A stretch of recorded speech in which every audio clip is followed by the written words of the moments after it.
What about you guys? What would you think I'd of probably as just key say, messages you for think? me as a parent is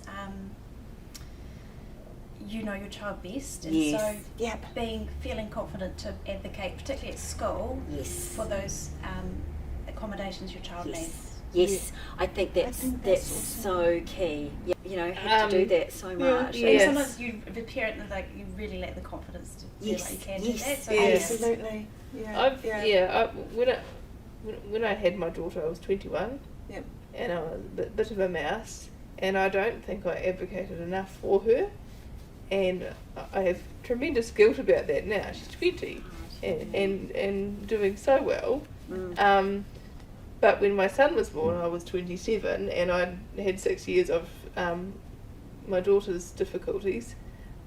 I think my son has been far more supported by me because I was able to speak up, and his dad too. His dad's great, and he was also more vocal because we were both learning with our daughter. And with our son, I think he got probably more from us, and but you know, as time went on and my daughter's needs changed, she's got a lot of neurodiverse things going on, we were better able to advocate for her and best outcomes for them both. That's awesome. It's a learning curve, isn't it, parenthood? It really is in general, whether your child has neurodiversity or not. But and sometimes being a parent places us in a position where we have to be an advocate.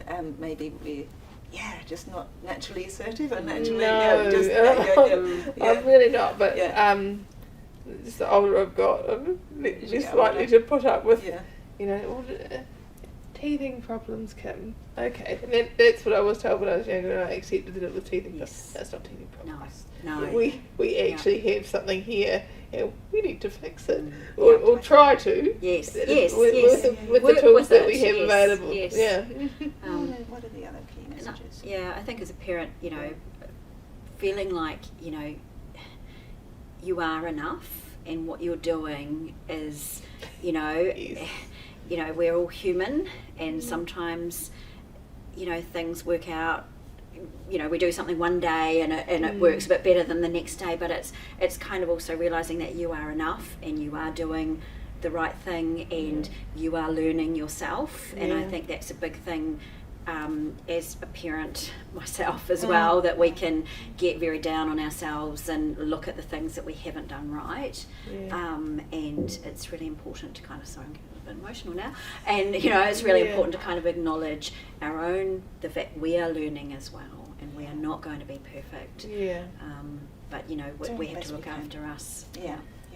And I think a particularly important thing hearing from you guys is that these sensory things are real and quite, they won't wear the sock because they can feel the seam, and then a parent going, but you guys say, actually, they're going to be thinking about that sock for the rest of the day, and how do you want them to concentrate at school?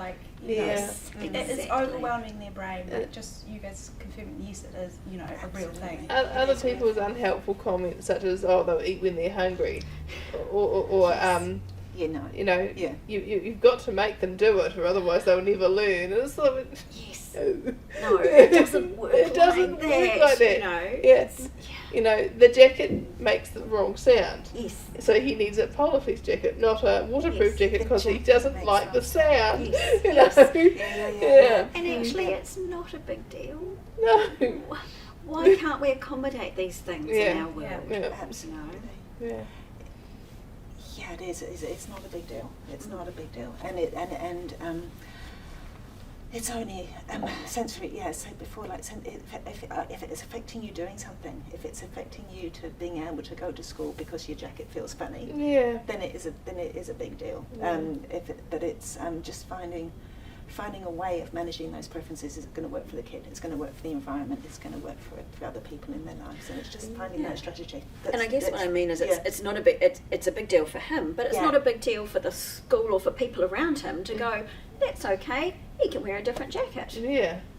That's fine. And then that means he can have a successful time at school, or if he's going somewhere else, and we don't have to make it such a huge thing as that you can't wear a different jacket. You know, that's terrible. I spent $60 on that jacket. You will wear it. Yeah. We're not going to change the child, are we, overnight? No, we're not going to no. change their sensory preferences overnight, but we are going to change the environment. We are going to change the way that a task is done, or the environment that the child's in. So You that's can the make focus on. accommodations Yeah. and pick your Yeah. battles. Yeah. Pick your battles. Pick your battles. Yeah, 'cause- that's probably a key message, Yeah. isn't it? You know, pick your battles. Yeah, look, Um, if he's not going to eat broccoli, don't serve him broccoli. Give him Yeah. something, you know, my son won't eat broccoli, but he will eat an apple. That's roughage. Yes. Have an apple, you know? Yes, absolutely. Yeah, You know, yeah. Go with what's working. Yes. Yeah. Don't make life more stressful than it already is. No. No. Yeah. Yeah.